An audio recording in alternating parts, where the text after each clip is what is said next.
Bartek, are we live on YouTube? We're live on YouTube. Are we all set for court reporting? All right. This is the City of Kingston Rent Guidelines Board meeting. It is 6:07 p.m. on Wednesday, June 21st. We are here at the City of Kingston City Hall, and I'm calling this meeting to order. I am Chair Noah Kipliogman, and I will call roll for my colleagues. Diana Lopez-Martinez is running late and will join us when she can. Mie Inuye. Here. Michael Brown is not present. Anthony Tampone. Say it into the mic. Here. Thank you. Tara Perry. Here. Michael Tierney. Here. Carol Soto. Here. Arlene Puentes. Here. Thank you. I'd like to begin this evening with a brief statement that will summarize the board's statutory responsibility and outline the steps that this board has taken to ensure diligent compliance with relevant law and court orders. We will then read additional written comments that the public has sent to this board, and then I will invite the owner representatives to present a proposal for a guideline for rent adjustments to 1- and 2-year leases commencing between October 1st, 2023 and September 30th, 2024 for units under this board's jurisdiction. After the owner representatives make a presentation, we will hear from the tenant representatives. At that point, the board will entertain motions for discussion. But first, I would like to begin with a reflection on some of what this board heard at our public hearing on Saturday and in written comments. We heard particularly heated words about two local organizations that, I have to say, are both organizations that I admire and organizations whose members have been vitally important to both the effectiveness of this board's work and whose members I have had the great pleasure of working with in a variety of capacities in service to our community. Ulster Strong is a local organization of businesses and business leaders seeking to encourage policies that support sustainable long-term business development in this county and this region. For the Many is a local grassroots advocacy organization that seeks to empower ordinary and working class people to have a seat at the table and to ensure that public agencies and boards like this one are accountable to as wide a swath as of the public as possible. Those are both noble goals. While these groups may not always have aligned interests on every particular issue, including the issues that they have discussed in testimony before this board, I really value the active participation of both groups and recognize that as a community, we are better off because we have both groups active in our community. I'm deeply disappointed that a speaker representing Ulster Strong uncharitably mischaracterized For the Many, and that a member of the public used their speaking time to list Ulster Strong board members and disparage them. I look forward to better behavior from all involved in the future. Additionally, I was troubled about the written public comment from Jim Lamb, who is COO and CFO of Sandsy & Associates. The comment accused this board without specific citation or evidence of making public comments about a decision before hearings and meetings. I want to state clearly that I have no knowledge of any public statement that bears any resemblance to the accusation. The letter goes on to threaten this board and individual members with legal action should the board's actions not match the author's judgment of what is reasonable. I want to be clear on this point. The members of this board are ordinary Kingston residents who take time away from our careers, our businesses, and our families to take on a serious civic responsibility. I have been very proud over the course of the past 9 or so months to witness the seriousness with which my colleagues on this board have undertaken the responsibility to understand the rental real estate market in Kingston, to evaluate facts and statistics provided by public and independent research organizations, and to listen carefully and thoughtfully to the members of the public who have been generous enough to share their experience with us. The administration of the law, particularly in a representative democracy with strong local institutions like ours, requires ordinary people to participate when called on by their communities. The decisions of boards like ours And the decisions of other bodies, appointed and elected, rarely please everyone with something at stake in the questions considered. The decisions of boards like this one are often the product of contention, controversy, and compromise. It is incumbent upon all of us as members of this community and as participants in our form of government to recognize the deliberate and serious work undertaken in venues like this one, to appreciate our neighbors and community members who step into often challenging roles with inadequate administrative and expert support, and to recognize that we will not always agree with duly made decisions, because that is what it is to live in community, to live in democracy, and to be decent to each other. Letters like Jim Lamb's serve to undermine the function of local government by making people less likely to volunteer for roles like those on this board, and show a disappointing lack of respect for the diversity of opinion and analysis that our community contains. While I am profoundly disappointed by how Jim chose to participate this week, I welcome and look forward to his more productive participation in our public affairs in the future. Turning to the board's purview, this board's sole purview is to set annual guidelines for the adjustment of rents in units covered by the Emergency Tenant Protection Act as amended in the City of Kingston. We heard at some length from members of the public and representatives of advocacy groups about the need for more housing construction, we heard appeals for public subsidies of rent and speculations about the effects of rent stabilization laws on property values in real estate markets. None of those questions are within the purview of this board. This board was created as a product of municipal action and state law. Whether or not those were good ideas are questions to bring to the legislature and the Common Council. The Emergency Tenant Protection Act, Section 4, Paragraph B, requires that this Rent Guidelines Board establish annual guidelines for rent adjustments for 1- and 2-year leases commencing between October 1st, 2023 and September 30th, 2024 for units under this board's jurisdiction. As required by the statute and long-standing practice, this board has considered, among other things, 1, the economic conditions of the residential real estate industry, 2, relevant data from the current and projected cost of living indices, and 3, such other data as may be made available to it. We have been presented with statistical information from our colleagues at DHCR. We have conducted a public hearing at which many members of the public testified, including elected officials and representatives of local organizations. We've received written comments by email from several more. We've heard from landlords and tenants and people who are neither. We've been presented with a variety of approaches to understanding and evaluating the available evidence. In doing so, we have fulfilled our statutory responsibility. One source of confusion and complication about our statutory responsibility is the lawsuit brought against this board, DHCR, and the City of Kingston by the Hudson Valley Property Owners Association et al. The plaintiffs in that litigation have made their voices and their opinions clear, both in the suit and in their attendance at public hearings over the past year. The current state of that litigation is that the Supreme Court of Ulster County has determined that the City of Kingston lawfully declared a public housing emergency and that this board's responsibilities under the ETPA statute remain in effect. In addition, the court vacated this board's guidelines for both rates of adjustment for leases commencing August 2022 through September 2023 and guidelines for fair market rent appeals. Both components of the Supreme Court of Ulster County's ruling stand pending appeals from many parties, including this board.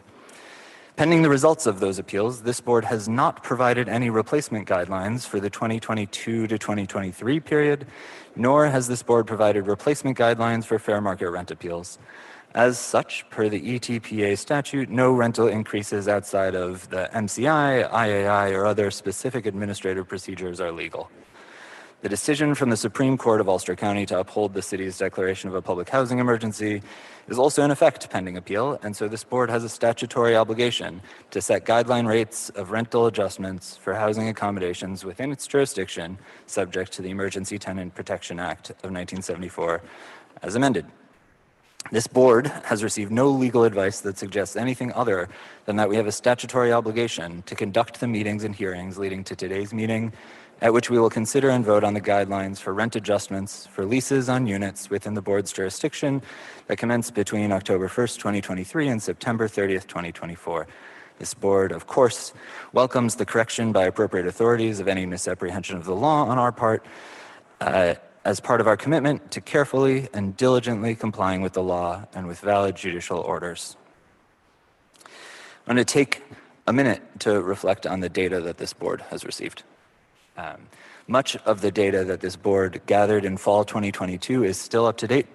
Some specific items that I think are worth noting: tax rates in Kingston declined per the 2022 Ulster County Real Property Data Report and the testimony of Mayor Steve Noble on Saturday. Water and sewer rates increased roughly 4% from 2022 to 2023.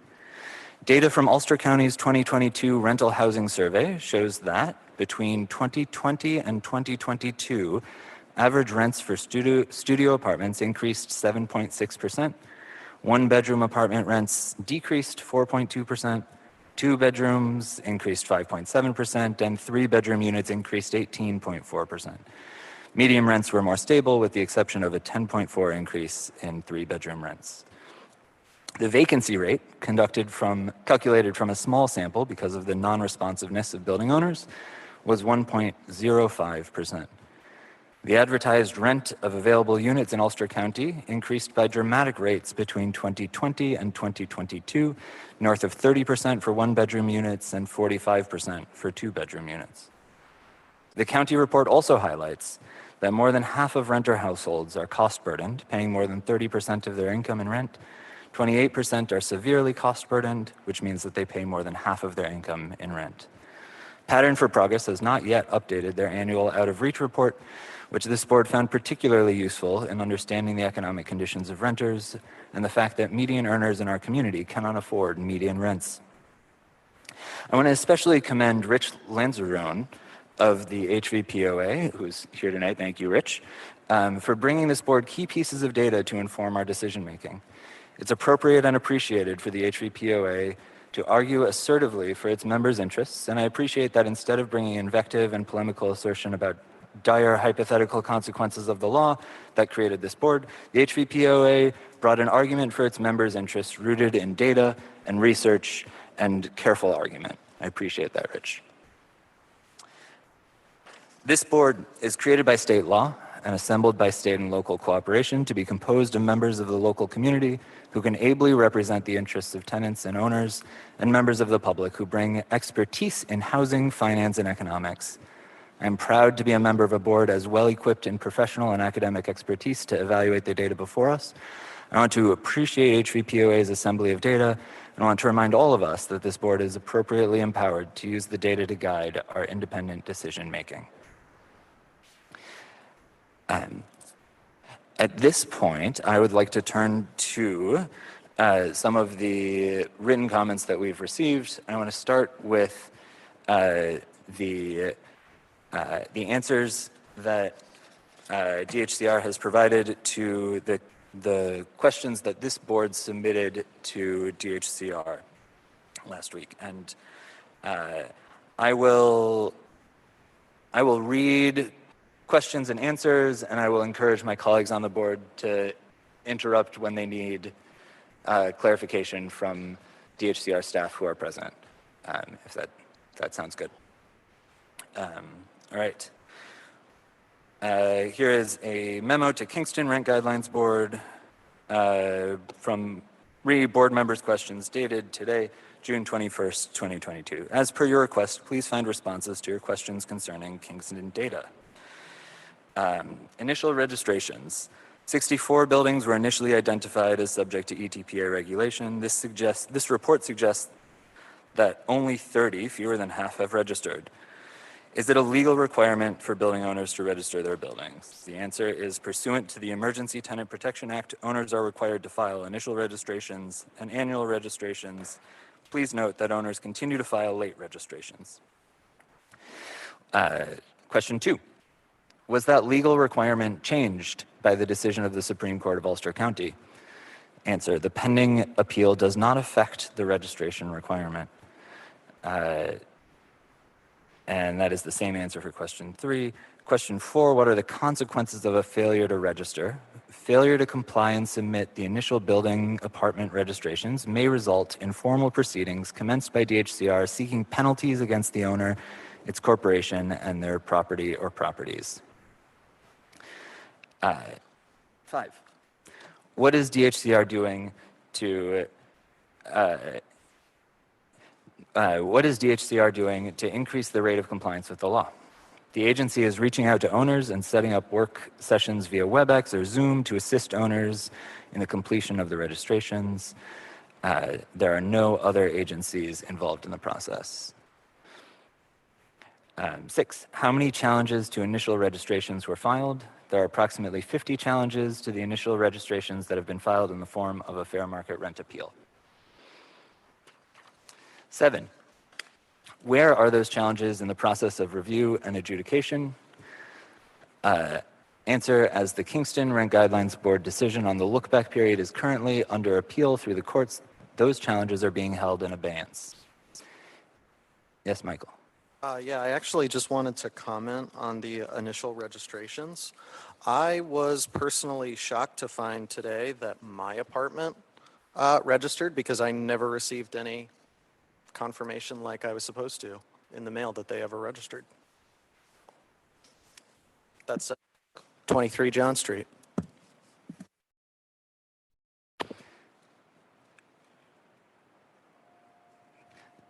That's interesting to hear, and I hope that our colleagues at DHCR follow up to ensure that that registration was conducted appropriately and that tenants were notified in accordance with the law. And if that didn't happen, to identify how to correct it.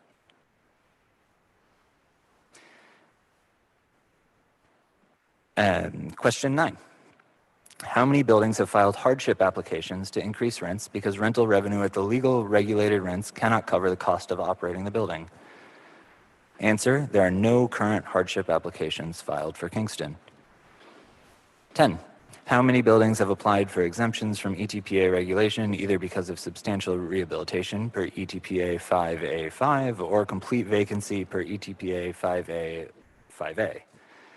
Answer, there are 4 applications pending claiming an exemption from ETPA due to substantial rehabilitation. Another application claimed an exemption due to a pre-existing regulatory agreement. 11, whereas DHCR in the process of evaluating those applications. The sub-rehab applications are under review. The application seeking an exemption because of a pre-existing regulatory agreement has been granted. 12. If a building did not file an initial registration in violation of the law, is it still entitled to prompt consideration of an exemption or hardship application? Answer, there are no current hardship applications filed. Upon resolution of the sub-rehab application, the owner will either be exempt from the ETPA or will be ordered to register. Question 13. The agency has received 50 FMRA applications that are currently on hold. Please note that the number is subject to change as FMRA can be converted to overcharge complaints and vice versa. Question 14, I imagine that there are a variety of overcharge complaints that have been filed at DHCR. One set of complaints might include complaints that an owner failed to offer a lease with RGB's November 2022 adjustment applied to the previous rent. Those complaints, I presume, should not be processed until there is a guideline from this board that has not been vacated by the court. Is that correct? The answer is yes, that is correct. However, please note that DHCR does not maintain statistics that break down case types in that manner. The subsequent questions ask about cases where leases offered to tenants include a rental rate greater than that of the unit's initial regulated rent, and notes that those increases may be a violation of the statutory requirement that rents not be increased between the effective date of the municipalities opting in to the ETPA until there's a guideline set by the Guidelines Board in force. And DHCR's answer is that DHCR does not distinguish between claims that break down case types in that manner. I find that troubling, right? Because I think that suggests that DHCR is opening itself up to the possibility of not processing claims that it has a responsibility to process under the law, and I would be concerned If if I worked at DHCR and didn't want to be sued about that, I would be concerned about that behavior.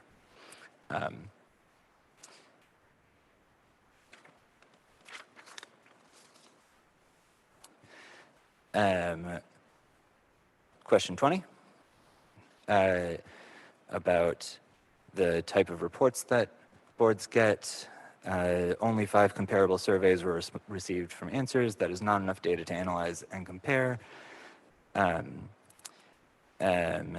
In response to other questions, the DHCR sent copies of the forms sent to property owners. Question 22, can we get a sample follow-up email and schedule follow-up to those who sent to those who did not comply with the surveys? ORA sent notices to the owners on August 2nd, 2022, and on September 21st, 2022, informing them of the deadline obligation date for filing initial building apartment registrations. Additional correspondence will be sent advising owners that their registrations are due. Failure to comply and submit the initial building apartment registrations by the above deadline will result in formal proceedings commenced by DHCR seeking penalties against the owner, its corporation, and their property and properties.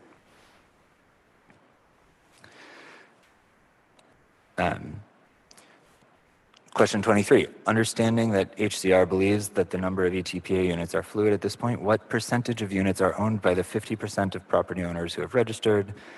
The answer is 33 registered buildings have reported 834 units under ETPA. 26 buildings with 246 units have not been registered.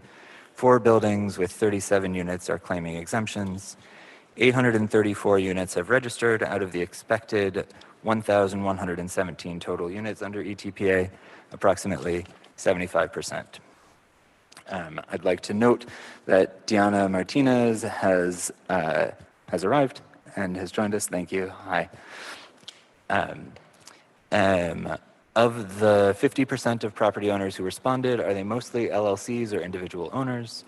Of the 33 buildings that have registered, 24 have listed an LLC as the owner. 1 is listed as an incorporation. 8 have listed individual ownership. 25, how many ETPA tenants have been evicted since the housing emergency was declared on August 1st, 2022? How does this compare to Rockland and Westchester from 2022 to present? The answer is ORA does not maintain that data. Information may be available from the Office of Court Administration. Michael. I just want to highlight for the record how troubling I find that that data is not kept by HCR. Thank you, Michael.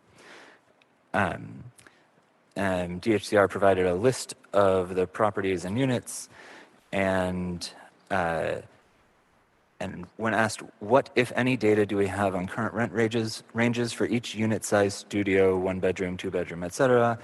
The answer is that information is not available at this time. However, the average rent for the largest property is $1,544.92, and the lowest rent is $915. The average rent for the second largest property is $1,017.28, and the lowest rent is $899. Question 28. What, if any, data do we have relating to which and how many units include heat, hot water, or electric in the rent? The answer is, of the 33 buildings that have registered thus far, 11 buildings do not include the service of heat in the rent. Tenant pays separately for heat. At this time, we do not have information on whether electric is included in the rent.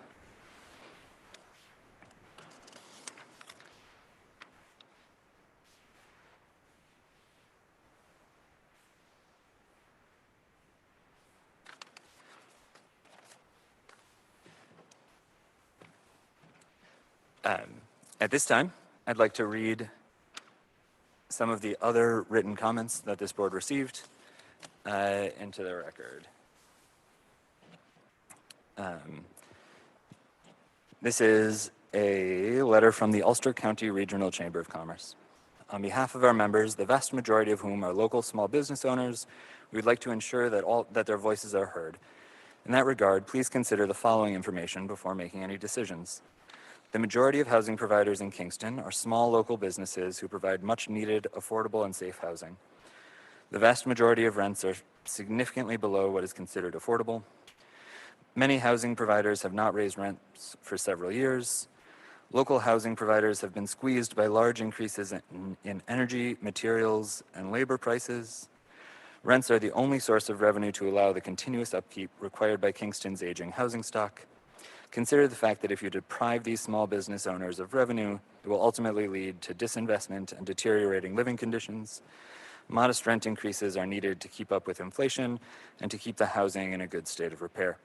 The Chamber thanks you in advance for understanding the plight of property owners. Please let me know if you have any questions. Ward Todd, President. Another comment. My name is Kristen Schufelt. I am a tenant of a rental property in Kingston. I share rent and household expenses with my fiance. We live in a 3-apartment house on Pine Grove Avenue. I am a civil service employee serving this community for over 5 years and a Kingstonian born and raised here. When a rental tenant hears the term rent control, it might have a nice ring to the ear. Sure it does. We all work hard for our paychecks and have plenty of bills to pay, like me and many of us in Kingston. We have families to support and mouths to feed. However, I know what that means for the property I live in. A rent that is controlled and doesn't increase annually means my landlord will not be getting the funds they need to maintain the property as yearly expenses and taxes increase. It means that they eventually will not be able to properly sustain the apartment I live in with my 9-month-old, and will someday start having to choose what things they can fix when something goes wrong. I understand that rent increases are for the property as a whole. Perhaps one of the upstairs apartments needs something this year, and next year I may need something fixed. I know that my landlord is not increasing rent at an inappropriate rate to make a lot of money off me and the others upstairs. Our landlord is a local resident, one of the little guys who started a small business in real estate. He is not some billionaire who decided to buy property in Kingston and jack up prices on their property, although that is the picture some groups have painted in this small city. Organizations have recently assembled in Kingston to push their agenda, with one specifically targeting landlords to make them look bad and push rhetoric that they are money-hungry, greedy, and evil billionaires who displace people from their homes. Perhaps that is partially true, and some of the landlords are those billionaires from the city, which doesn't even matter because a person has the right to buy property and the right to do what they want with that property that they own. It's not just my belief, it's a constitutional right.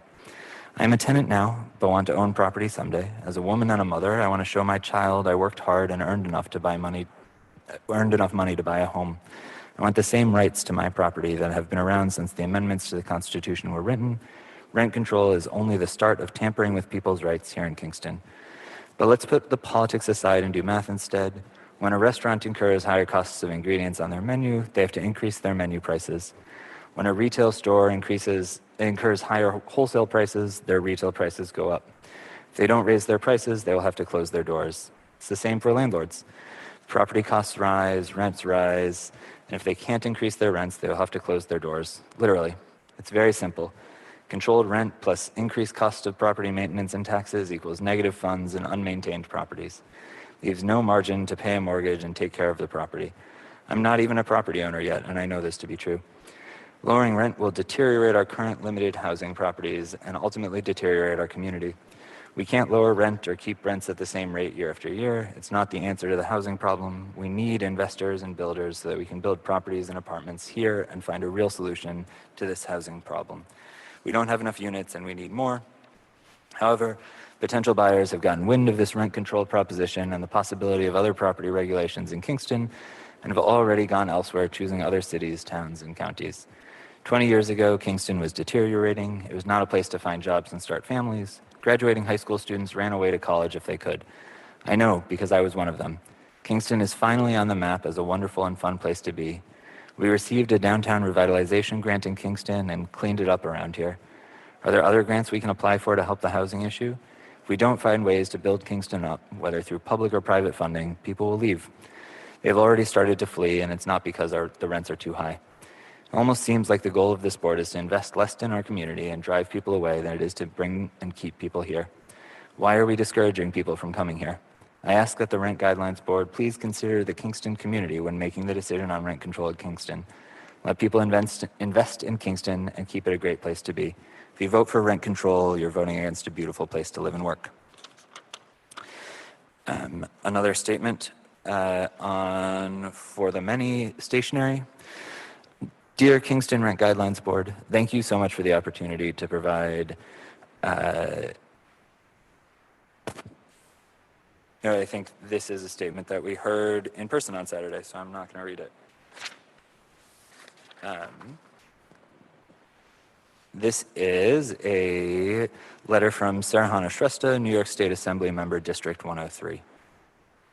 Dear Kingston Rent Guidelines Board, thank you for the opportunity to provide a public comment as you consider rent adjustments for leases that begin between October 1st, 2023 and September 30th, 2024. As a state legislator serving my first term in Albany, I have met tenants from all over the state and can reconfirm we are facing a housing emergency. Being a tenant means being someone who doesn't have the means to become a homeowner. Means whether you can remain at the place you call home depends on the whims of others. We cannot claim to fight for fairness without protecting our neighbors from such instability. More than half the tenants in the district I represent, Assembly District 103, pay over a third of their income in rent, particularly in Kingston, where profiteering landlords are eager to price gouge. It's why I supported the creation of rent stabilization in Kingston, and why I, along with many tenants I represent, called on this board last year to enact a historic 15% rent reduction that would protect tenants living in the roughly 1,200 units covered by the Emergency Tenant Protection Act. New Yorkers are up against a powerful and wealthy real estate lobby comprised primarily of New York City and corporate landlords that is blocking statewide legislation that would create housing stability for tenants, as well as for prospective first-time homeowners who want to buy a home to live in, not to make a profit from. While we continue to organize to pass such legislation, we must do everything that is within our means to protect our neighbors now. I call on the Rent Guidelines Board to vote to enact a 0% rent adjustment for 1 and 2 year leases starting between October 1st, 2023 and September 30th, 2024. This is needed to prevent landlords from continuing to raise rents while we wait for the courts to make a decision on the rent reduction vote. It would limit the ambiguity that some bad landlords are currently exploiting for their own benefit. Thank you. Sarahana Shrestha, New York State Assembly Member, District 103.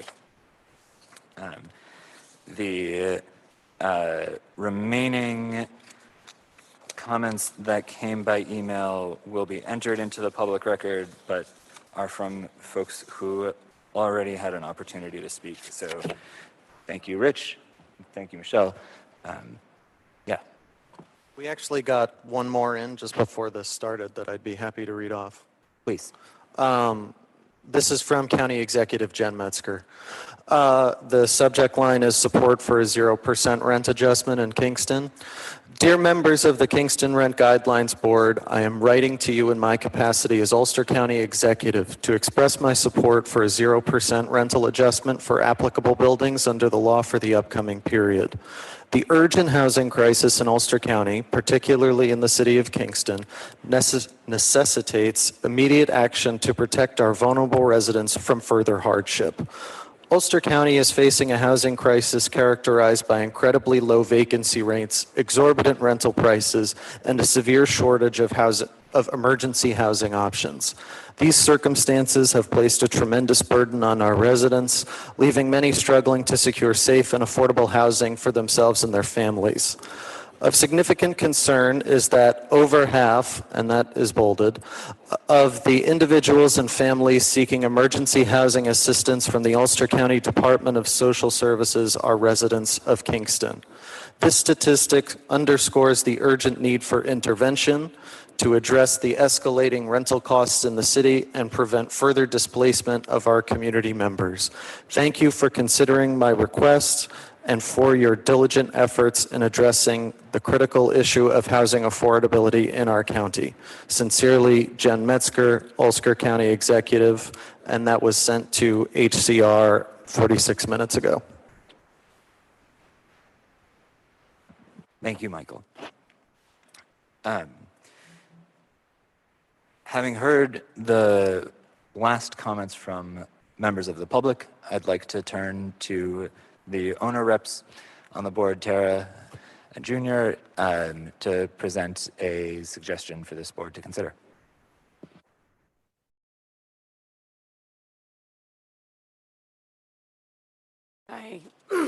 This board's only job was to determine what an acceptable rent increase should be. We had time to do our own research and gather facts. No one on the board shared any actual research or numbers with the other members. The only questions that the board asked of DHCR were not of the census data that was presented at the meeting on June 12th, but how many landlords still didn't register and what their punishment would be. This has nothing to do with what we as a board are here for tonight. This only creates more of a divide between the board, the tenants, and the landlords, in my opinion. In the information provided by HCR that came from the most recent census data, rent burden and extremely rent burden households decreased by 11% and 12% over the last 6 years. The average median rent only went up 12% over 6 years. That's an increase of 2% a year, which is very little considering the increase in costs of things like insurance, taxes, maintenance and repairs, utilities, etc. What I'm proposing is a 5% increase for one-year leases and a 7% increase for two-year leases. Just to give you an example of what that breaks down to, if you take the average current rent of $11.61 and increase it by 5%, that's about $696 a year, or $58 a month. And to break it down even further, it's $1.91 a day. It's less than a cup of coffee. I'd like to make a motion for a 5% increase for one-year leases and a 7% increase for two-year leases. Because there's a motion on the table, we either have to discuss and vote on the motion, or we could entertain a motion to table the motion until we've heard from other members of the board. And in order to discuss the motion, it would need a second. Is there a second to Tara's motion? I second it. Seconded by Arlene. Any discussion? I would make a motion to table that motion until we have heard from Junior, if he's going to speak, and from the tenants. I'll second the motion to table. Junior seconds the motion to table, and I'll call the question. Junior? Aye. Tara? Arlene? Yes. Sorry, I just want to note for the record that Tara nodded. Deanna? Yes. Noah? Aye. Mie? Yes. Michael? Yes. Carol? Yes. The motion is tabled. Junior, do you have another comment from, or was that a joint statement? No, I'll make some comments. I'd like to kind of start by saying that once again, we're in an impossible situation, and I'm not really sure what to be most kind of disappointed in. I think that the state has failed this board and also in the community in not doing its due diligence to gather information that we need, and also not to do what I think would be due diligence to contact landlords to get the information that we need in order to make a good decision, noting that HCR, by their own statement, the last time that they reached out to landlords was September 21st, 2022, and there has been legal action against this board since then, and lots of different things in the news. And if y'all wasn't really on top of things, you'd be really confused on whether or not you actually still need to register, or whether or not any of this still applies based on the information that's flying around. As much as we have been trying to get this information, in some ways, I almost can't blame someone for not doing it just because of how confusing this is.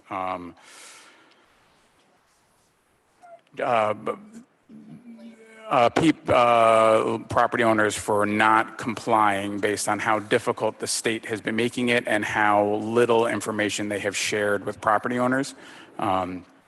It's flabbergasting, but that's an aside. I think that we are in a situation of real ambiguity right now, not knowing the outcome of the appeal process, and knowing that, to my understanding, any changes that we make to rents, our guidelines are serial in nature, and therefore any motion that we make on an adjustment now is would be based on whatever we happened last time, and whether or not that holds up in a court of law or not is still undecided. And I don't think that we are in a position to be able to make a informed decision because we are either doing it from an adjustment from a 15% reduction, or we're doing it from 0, which is a very, very different base point. We also really need to take a look at energy costs. 2/3 of the properties that have registered right now include heat and possibly other energy costs in the rent that they charge. Based on the limited information that we have received, currently the average rents as we can see them, including utilities, are below HUD guidelines for affordable rents for most of the units that we have information on. So if you take that into account, I'm actually kind of surprised to have learned that so many of these units that we have the purview to stabilize rents on are already affordable, and the concerns of great increases, which I'm sure happened, I don't doubt that at all. I think a lot of them may have been to rents that had not been adjusted in possibly decades. So we really need to kind of like look at the picture. Central Hudson's rates have more than gone up nearly 4 times in the last, 400% in the last year. So remember that all of the heat that is heating 2/3 of these buildings is coming directly out of the rent that someone is paying, and that is a cost burden that unfortunately cannot be controlled in this room, and we certainly need to take that into account in a really significant way. One thing I do want to note is that although property taxes in the city of Kingston have been relatively flat, school taxes have continued to rise, and I noticed that is seems to be omitted from the data that we received from HCR. But school taxes do rise, and also note that units of more than 3 units in the city of Kingston are non-homestead properties and pay a higher rate than comparable single-family residences and small units in the rest of the city and the rest of the county, as far as the rest of the school district. All of the buildings that pay school taxes that we are stabilizing rents on pay a higher rate of school taxes than other buildings and single-family homes within the Kingston City School District due to the homestead, non-homestead taxation method that's used here. So on your house, you will pay us a lesser rate than on school taxes than any of these buildings do. So that's something else that we really need to take into account. The bottom line here is that costs are significantly going up. People are definitely in a challenging space, and a lot of people are having trouble paying their rent. I don't doubt that in any way. The unfortunate thing in what we're working on here is that we have no access to try to manage this stuff based on means. So we are in a disadvantage by doing that. We can't help people that need help.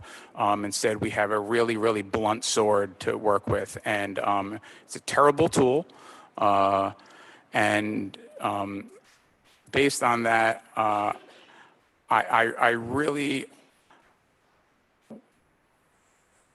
I think that we need to, at the minimum, propose a guideline based on properties that include heat in the rent and properties that don't.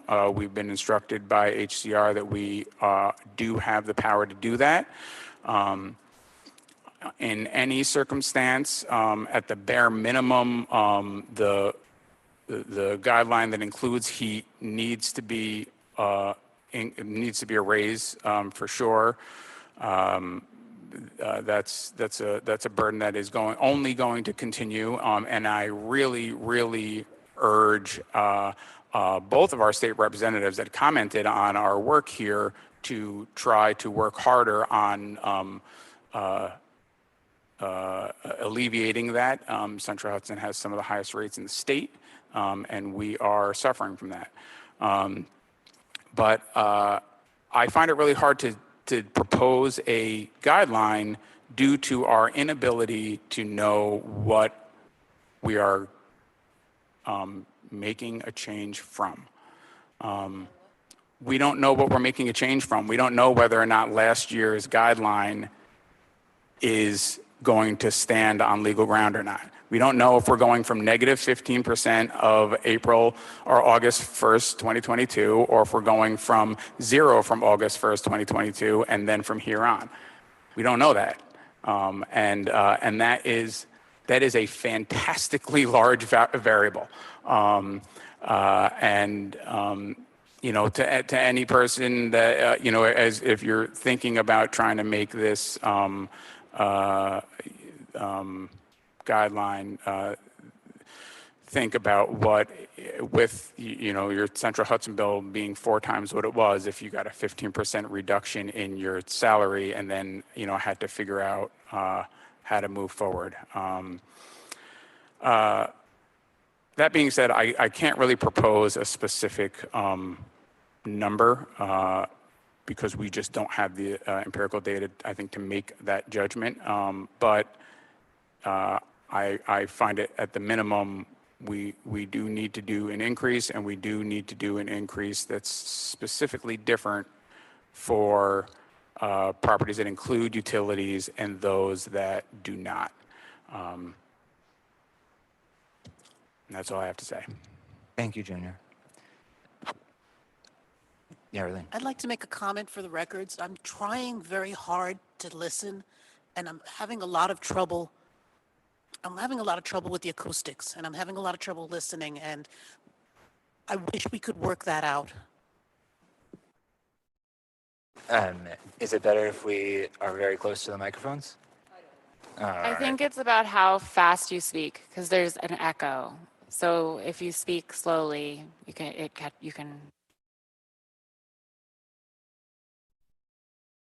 As an aside, I think it's easier to hear someone farther away because you can hear it from there. But when they're right next to you, you also hear them speak, and that is really confusing. I just wanted to enter that into the record because it is frustrating, and one wants to hear the comments. Agreed.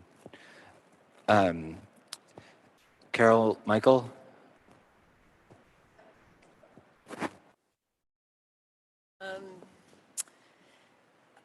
I want to just push back slightly to Junior's statement about I live in a building that is heat and air conditioning is included. However, I think that they have raised the rents by 50% practically since 2015, and I think that they have more than covered all of these things. We have all sorts of fees, we have all sorts of other things that happen to us, and so I just want to push back a little bit. I don't think that that is the status quo. I feel like I would like to, more than anything, just underline some of the public comments that we have received. The state has notified us that there are no current hardship applications filed for Kingston. So if the landlords are having problems with heat and hot water and providing these things, they can file a hardship complaint. Mayor Noble stated that taxes have been reduced and that there are funds available up to $60,000 per unit to the landlords for renovation and needed repairs. Our senator to the 41st District, Michelle Hinchy, has urged a rent freeze, citing that the average rent has doubled since 2015. Local wages are drastically misaligned with these unforeseen increases. Renters are facing unprecedented financial hardships, along with a 1.57 vacancy rate, with short-term rentals make it impossible to find an affordable place to live. The poverty rate in Kingston is nearly 50% higher than the national average. Michelle Hirsch has given examples of a 42% rent increase and a 27% rent increase while rents were frozen. She's been trying to help organizing buildings in her district. She states that Kingston rents are unaffordable to most Section 8 voucher holders, as the FMR is set approximately 40% lower than most market rate rents. So much of this spells displacement and homelessness. Longtime residents and families are being priced out of Kingston. As a human being, my job is to stop this from happening. As a member of the Guidelines Board, it's my job to weigh the information presented and make a fair assessment for the vote, for the best option possible for everyone. As a tenant representative and a member of the tenants union, I see up close up guile, lies, and the continued old business that almost nothing is ever completed or fixed in our buildings. I see no alternative other than to vote for a rent freeze for this year, 0% for next year, 0% on one-year leases, and 0% on two-year leases, and I hope that the board goes along with me.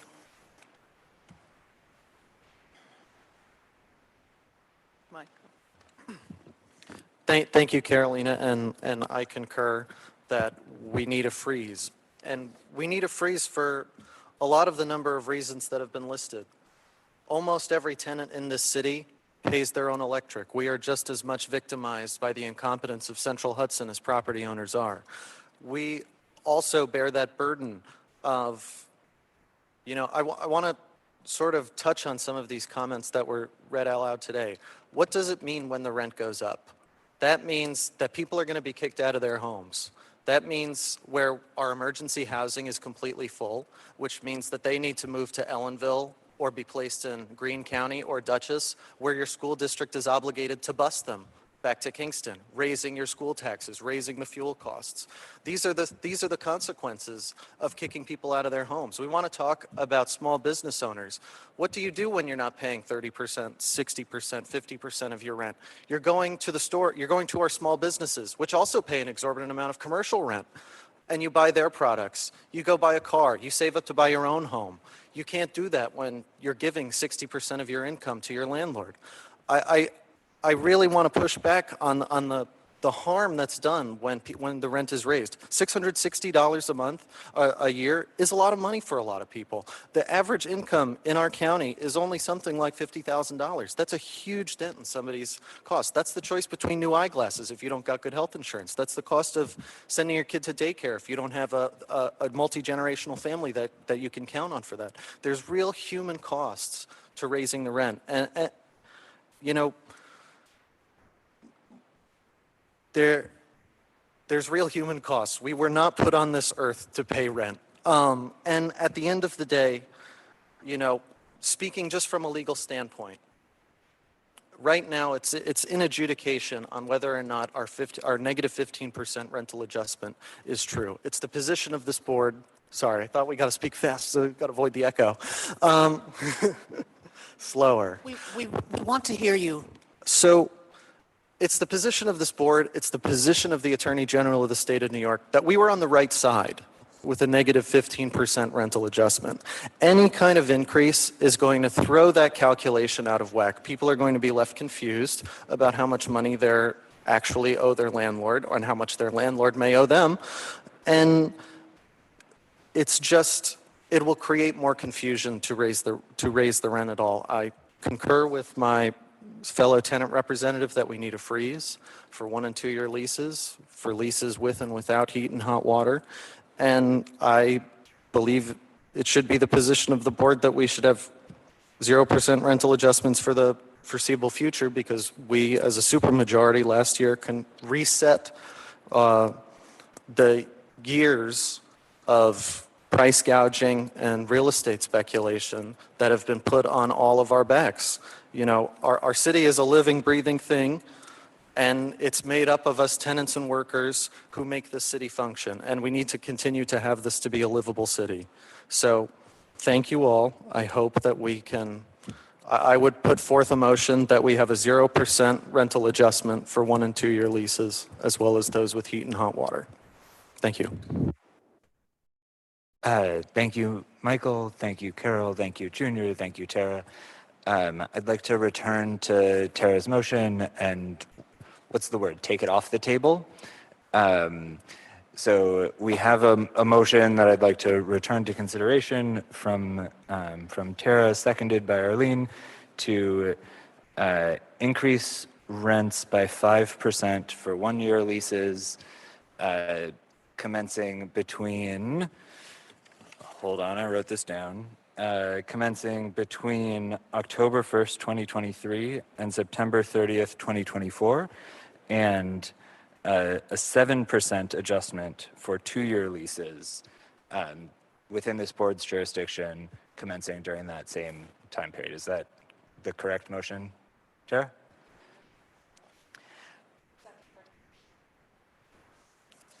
Thank you.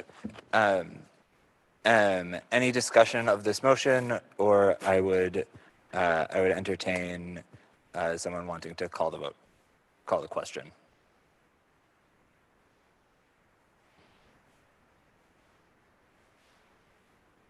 I would be, I mean, if we modify the motion slightly to include a consideration for utilities, I would be amenable to it. Junior is requesting, I believe, a friendly amendment, Tara, to your motion. Yes. Let's work out the wording of what the revised motion is.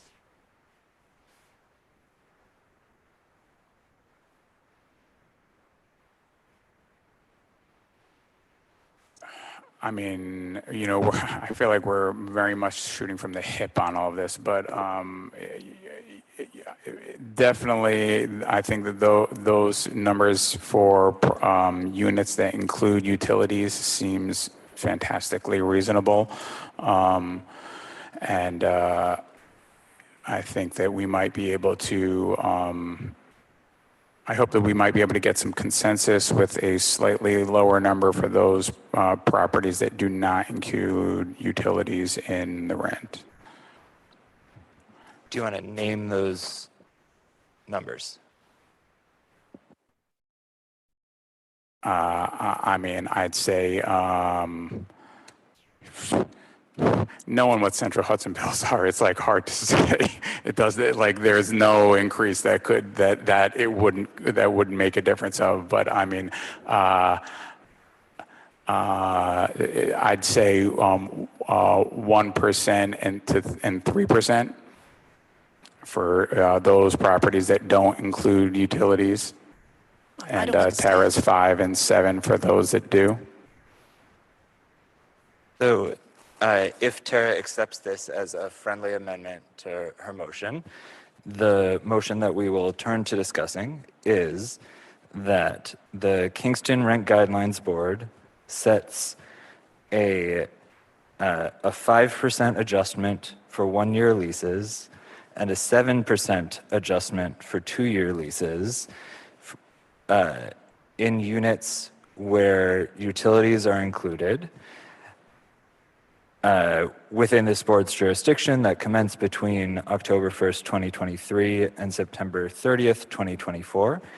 And for units where utilities are not included in rent, the Kingston Rent Guidelines Board sets a 1% adjustment for 1 year leases and a 3% adjustment for 2 year leases within the board's jurisdiction that commence between October 1st, 2023 and September 30th, 2024. I want to catch April's eye to see if I did that okay.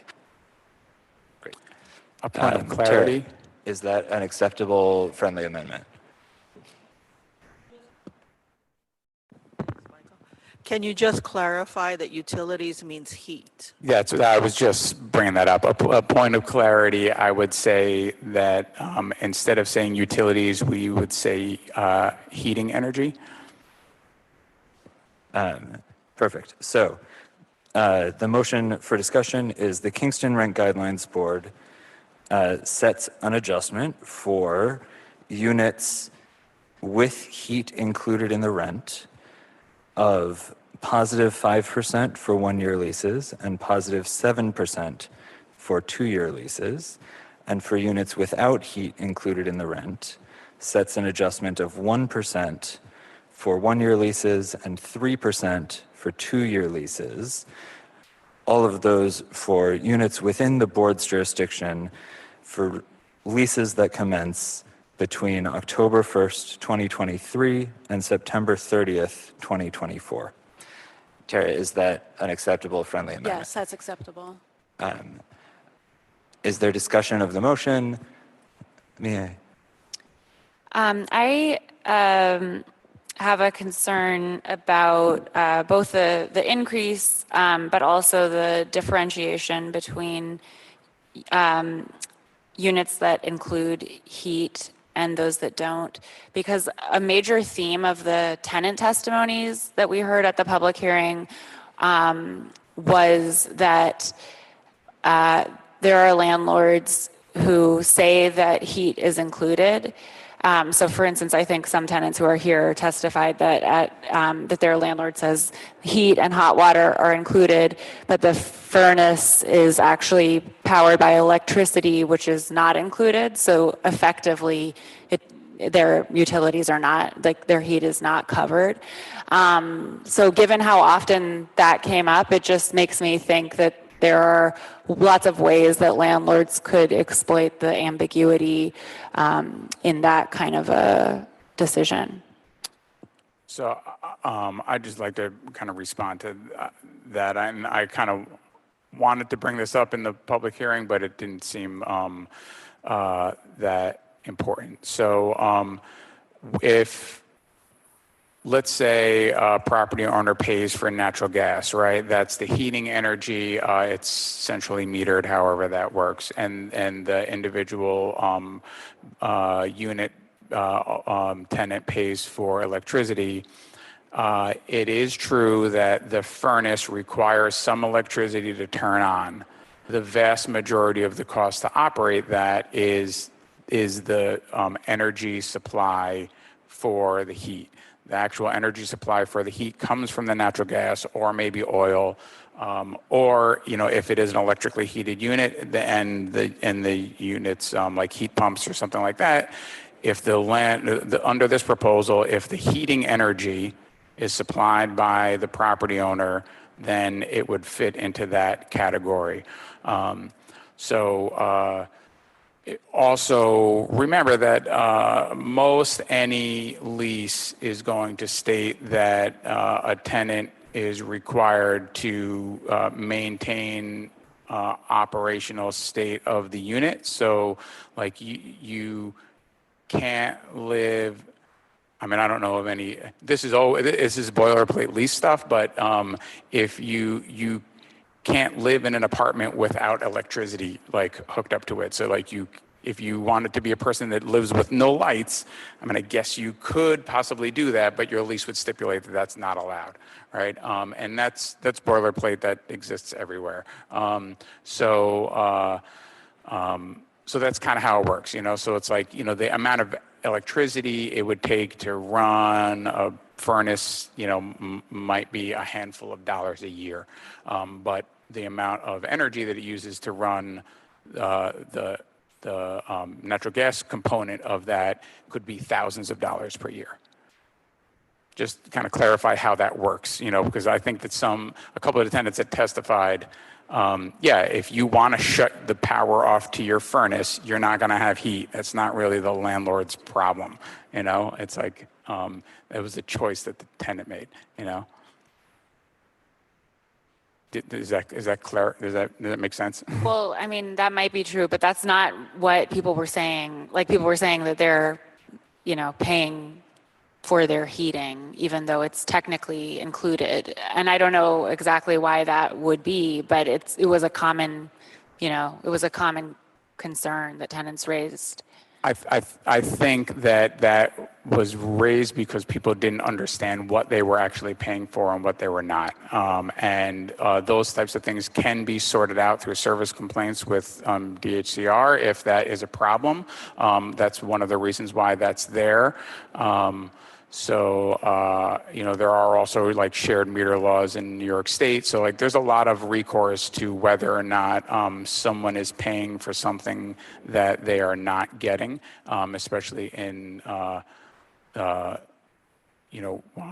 residential housing rental. So I don't think that that's if there is a problem there, there are already channels to alleviate it. Other comments, Carol?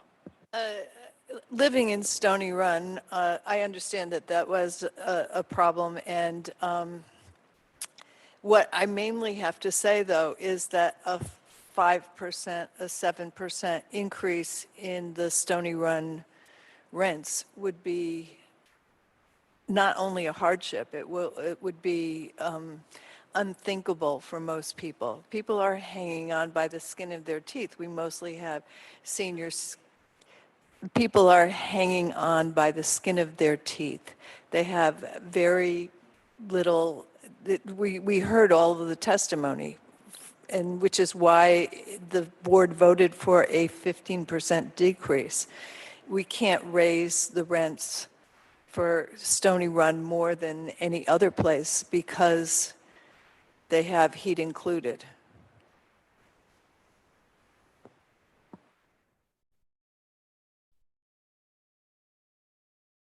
If there isn't further discussion, I'd like to call the question. Just as a point of clarity, so according to DHCR's information they shared with us, although this is clear as mud, but this is the best we can state is that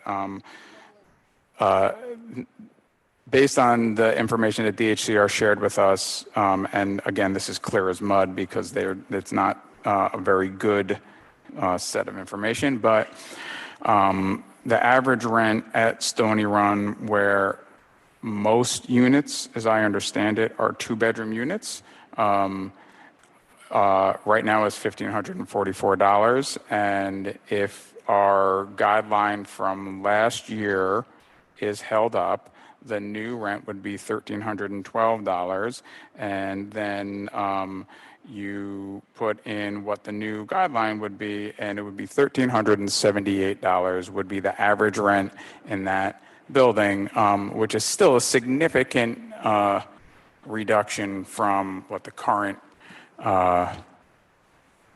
rent is. And trust me, if I could single out Stony Run in this, I would, but we just unfortunately are working with like trying to do surgery with a baseball bat. So I pay for a 1-bedroom unit, $1,544.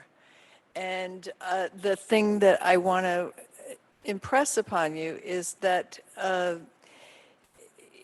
yes, you can't single out these units that have heat because many of them are very old systems and don't work. And I can remember even speaking with Michael Tierney in the wintertime, and he told me it was freezing, sitting there with a jacket. Yeah, I mean, you want to talk, not to single anybody out, but I myself pay $1,900 for a 1-bedroom apartment. The windows are plexiglass, and it doesn't get above 50 degrees in the wintertime. That's a ETPA apartment. That also is a violation of New York state law. So I know. I, a member of this board, can't get things fixed. So I don't expect other tenants to be able to do that. You just said yourself how arduous it was for a landlord. How, you guys have the attorneys and the accountants. I'd like to call the question. Do I need a second to call the question? No, I can just call the question. All right. We are voting on the motion to adjust rents 5% and 7% for 1 and 2 year leases with heat included, and 1% and 3% for units without heat included for the regular period of time. We've said the motion correctly at least once. Carol, you got to turn your mic on. No. Michael, No. Mie, No. Noah, no. Diana, No. Arlene, Yes. Tara. Yes. Yes. Yeah. The motion fails. Michael, were you making another motion? Yes, the motion I made was for a 0% rent adjustment for 1 and 2 year leases with no divergence for those with heat. Second. I am going to take my prerogative and offer a comment. So I want to offer my reflections on the data, on the analysis, and on the testimony that we have seen in recent weeks, and want to speak to this motion. The particulars of the data that we have seen have shown some meaningful changes from the situation that we saw reflected in the data and testimony in fall of 2022 when we last gathered. There's compelling evidence that low-wage workers have seen increases in their wages. At the same time, the rate of rent-burdened households in our community continues to remain troublingly elevated. We continue to see in official county reports and in Census Bureau statistics extremely low vacancy rates, and we also see that apartments listed for lease have had a dramatic escalation in their monthly rent.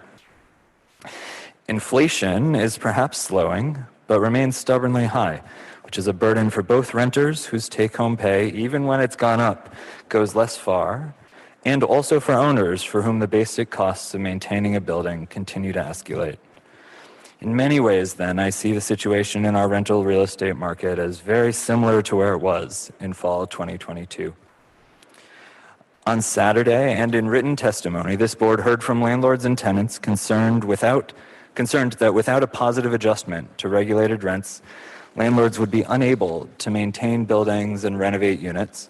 But unfortunately, less than 10% of owners responded to the DHCR survey that would have provided evidence of operating costs.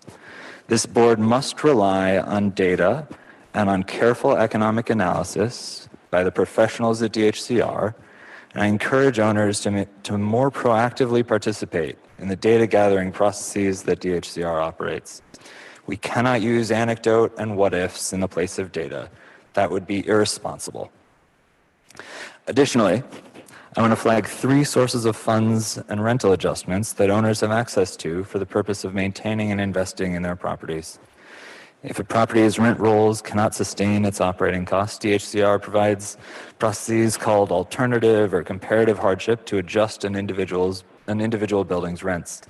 Additionally, landlords who conduct major capital improvements or individual apartment improvements are entitled to DHCR processes that appropriately adjust rents to allow owners to recoup the costs of their investment. In addition to the processes established by the ETPA and operated by DHCR, we learned from the testimony of Kingston Mayor Steve Noble and other elected officials that the city and county have established funds specifically earmarked for landlords to use to improve rental housing. I encourage owners and tenants who are concerned about the possible degradation of rental property because of reduced funds available to maintain buildings to reach out to the relevant agencies to find out how to participate in these programs that are designed to ensure that rental buildings can invest in maintenance and improvement. Given the similar situation we are in as we were last fall and the additional tools available to owners, I continue to find the logic that undergirded this board's fall decisions reasonable and appropriate. The fall decision has yet to be implemented given the court order vacating it pending appeal. While the legality of our fall decision is sorted out by the courts, I think it would be inappropriate and premature to suggest a further negative adjustment. Given the paucity of evidence for increased costs to owners and continuing evidence of an extreme rent burden in our community, I also cannot justify an increase in rents. Given the facts in front of this board, I wholeheartedly support the motion on the table for discussion, which I'll read what I wrote down as a version of the motion, and we'll see if it matches yours. The Kingston Rent Guidelines Board sets a 0% adjustment for 1- and 2-year leases within the board's jurisdiction that commence between October 1st, 2023 and September 30th, 2024. I am open to further discussion of the motion on the table from anyone.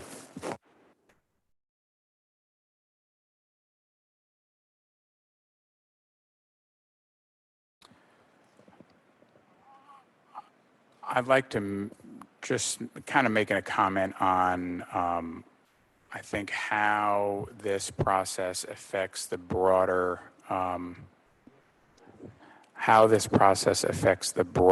rental market in the city of Kingston, and also kind of what's happening here. And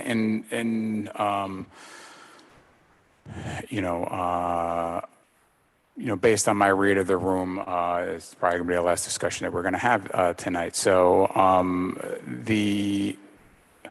one of the concerns that a lot of people bring up, and I see this right in the questions that were submitted by board members to HCR about whether or not properties were owned by LLCs or whether or not they were listed as individual people. And the complexities and the challenges of dealing with this system are leading local owners to divest in their properties and push them to be bought by larger investment groups. We already know of at least one property that's happened on Broadway, and there are a couple of others that are for sale right now. So it should just be kept in mind that the challenges of dealing with this entire process from a small, locally controlled property owner that you are likely to see at the grocery store, like those like fire and brimstone comments that we've heard from some of the property owner representatives in comments is not that far from possible and is starting to happen. We see these other rents of non-rent stabilized properties going up because we're artificially holding down these rents, and it stops people from being able to or wanting to move. And I know that there are a lot of people who are really challenged, right? And people are having really hard times paying their rent, and we need to help those people. I don't disagree with that in any way. But this is a really it's a lot of red tape. It's a real bureaucratic process, and the process is even that HCR and the state have to help property owners to get funds to rehabilitate their buildings. I went through one of those programs last year for one of my buildings. It's a dedicated affordable housing unit for the next 5 years, and almost lost my shirt doing it because the state took so long to be able to authorize and spend the funds, and contractors walked out. So just understand that it's not as easy as saying, hey, I want to do something and the state gives you money. It just doesn't work like that. And even the state's emergency housing voucher program, we were trying to get a woman out of homelessness, and the state's emergency voucher program took so long to reply that she moved out of state. because the state wouldn't come and inspect the unit, and I lost out on 2 months' rent while waiting for the state to show up. So it's like, just because programs are there, don't think that they help. They really, sometimes they do more harm than good. Anyway, I felt the need to say that piece, that's all. I empathize with that a lot, Junior. And on some days, I'm glad for this board's extraordinarily narrow purview, and on some days, I wish we had any power to intervene in those other those other systems. Any other comments on the motion that's on the table and seconded?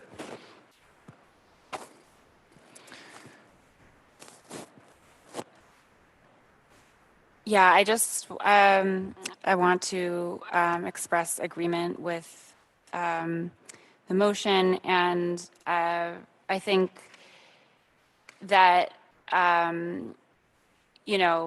it's not the fact that only 5 property owners submitted income and expenses. I don't think we're bringing that up to punish people or to, shame people, but because that's actually supposed to be the basis for our decision.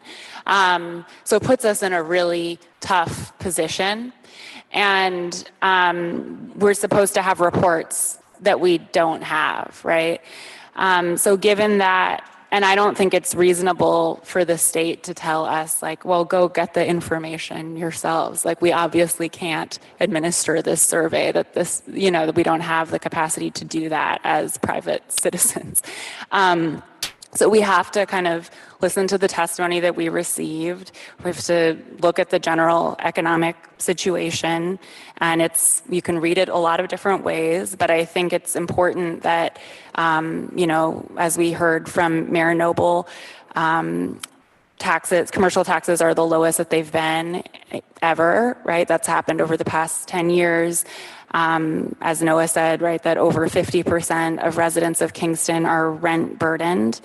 And I think it's also really important to note that for me, it's really crucial that we also don't know what will become of our last decision, right? So given that litigation is pending, I agree with Noah that I don't really see how we can justify an increase when we, for I think very, very good reasons, voted a year ago for a 15% decrease, and we're not sure whether that will actually go into effect. So I think we have to go with a 0% increase for the coming year.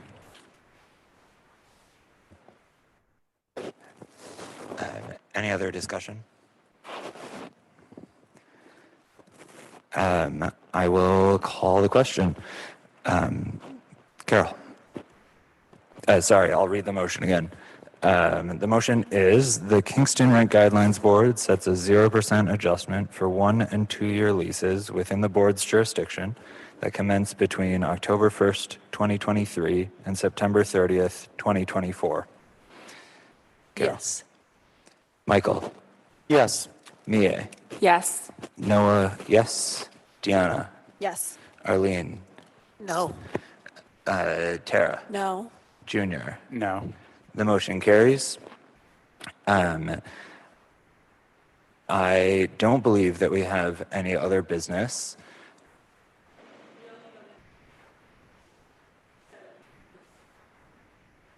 We will set a meeting for September to officially certify our decision. We will do that offline, and then the meeting will be publicly noticed.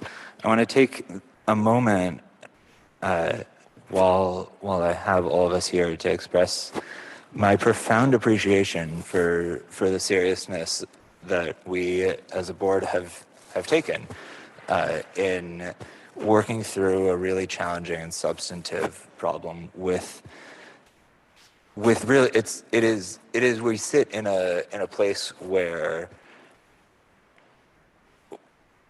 where I think you named it, Junior. I think it's an impossible set of choices, and the law requires us to make a choice. And I'm proud of the way that we've done that. And I want to express my appreciation too for the DHCR staff who have made this process possible and provided us with the research that was available. I want to express my appreciation to the city and especially to Bartek for making all of this technology happen. I want to thank the Kingston Library, who hosted us really graciously on Saturday. And I want to offer an especially heartfelt appreciation to the members of our community who came out on Saturday and in writing to offer testimony and to offer their experiences to support this board's work. I know that it can be intimidating to stand in front of a board. I so appreciate the public participation in this process. And unless there is anything else to say, Junior? Yeah, as a point of order, I would just like, I know that as a board, we can make rules that the board operates around, and I would like to propose a rule that we close public hearings at least 48 hours before our next guideline ruling. I think it's kind of ridiculous that 3 or 4 minutes before one of these hearings, we're still getting public comment. And I think it's a disservice to those people who are commenting that we don't have the time to read and digest whatever it is that they are trying to send to us. Yeah, I'd like to see that going forward. I don't know if we need to vote on that as a rule as a board or not, or we can just make a note to do that next time around. April, can we include that instruction the next time we notice a public hearing?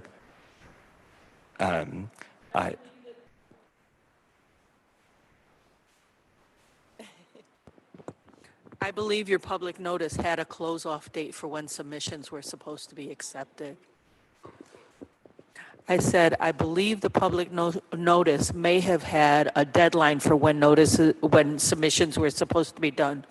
But as a point of information, you had a meeting on Saturday, Father's Day was Sunday, yesterday was a holiday, and we're back in here today. So your 72 hours probably technically is 72 hours, even if that was in place right now, but it really wasn't 72 hours of time to get that taken care of. So that's fine. We just have to make think about that when we schedule the next meeting. Exactly. Next year when you're setting your dates, just be clear of what you're looking for. Yeah. Thank you, Junior. I think that's appropriate. And thank you, April, for operationalizing it. I will entertain a motion to adjourn. Second. I make the motion to adjourn. Carol makes the motion. Tara second it. seconds. Junior. Aye. Tara. Arlene. Yes. Deanna.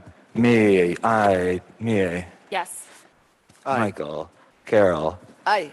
All approved. The motion carries, and we are adjourned. It is 7:35 p.m. Thank you so much for all of us.